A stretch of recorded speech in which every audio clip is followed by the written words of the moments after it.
50 anos de abril. Há quase 100 anos Portugal entrou numa ditadura. Ditadura? Sim, uma ditadura é uma forma de governar um país em que não há liberdade. As pessoas não podiam dar as suas opiniões à vontade. Não tinham escolhas livres. Por exemplo, viajar para onde e quando lhes apetecesse. Não tinham acesso a todo tipo de música, filmes, como nos países livres. Nos países livres, onde existe liberdade, o regime político chama-se democracia. A ditadura do nosso país durou 48 anos. Muitos meninos começavam a trabalhar com 10 anos. A maioria das famílias eram pobres. A sua alimentação era diferente. Os iogurtes, por exemplo, eram poucos e muito caros. Comia-se pão com manteiga ou com marmelada em vez de cereais ao pequeno almoço. Não havia hambúrgueres, comia-se muito peixe. A carne era muito cara. Diz o meu avô que uma sardinha dava para alimentar 3 pessoas. Eram tempos de miséria. A Coca-Cola era uma bebida proibida. As crianças brincavam muito na rua. Havia poucos carros e poucas famílias tinham televisão. Com tantas coisas diferentes que nos estás a contar. E na escola? Os meninos e as meninas estavam separados nas escolas. Havia turmas de meninas e turmas de meninos. E estavam separados no recreio. Os professores podiam dar castigos mais severos aos alunos, como colocar as orelhas de burro em cartolina e sentá-los na sala de aula virados para paredes. Podiam até bater-lhes com uma régua ou com uma cana. E mais, quem dissesse que não gostava do governo podia ir para a prisão. Muitos adultos não sabiam ler e não escrever. Muitos nem à escola iam. As mulheres não tinham os mesmos direitos que os homens. Só podiam viajar com a autorização dos maridos. As pessoas estavam fartas da ditadura. Havia muitos pobres e não tinham liberdade.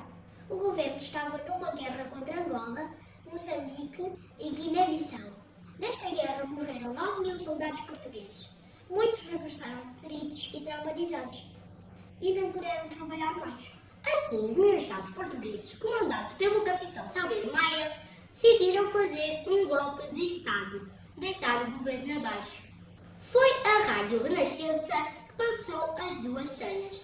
A primeira senha deu sinal para a saída das tropas dos quartéis e foi a música E depois do amor, e depois de amar.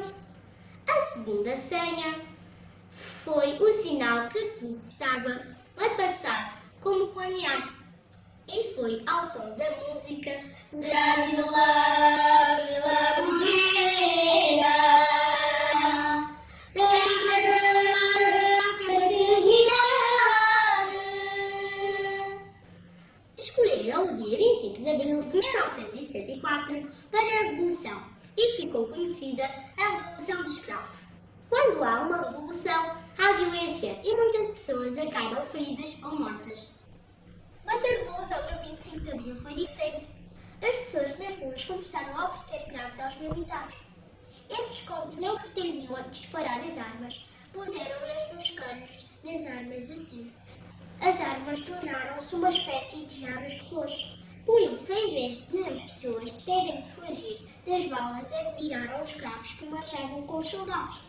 Foi uma revolução muito pacífica e um exemplo para o resto do mundo.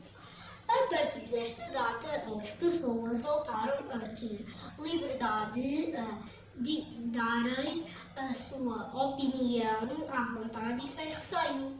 Voltaram a ter acesso a saber de tudo o que se passava pelo país e no mundo. Começaram a chegar ideias e coisas modernas de fora de Portugal. A música mudou, os filmes também. Surgiram vários partidos políticos. E as pessoas voltaram a poder escolher quem queriam que as governasse. E a guerra acabou. Viva o 25 de Abril!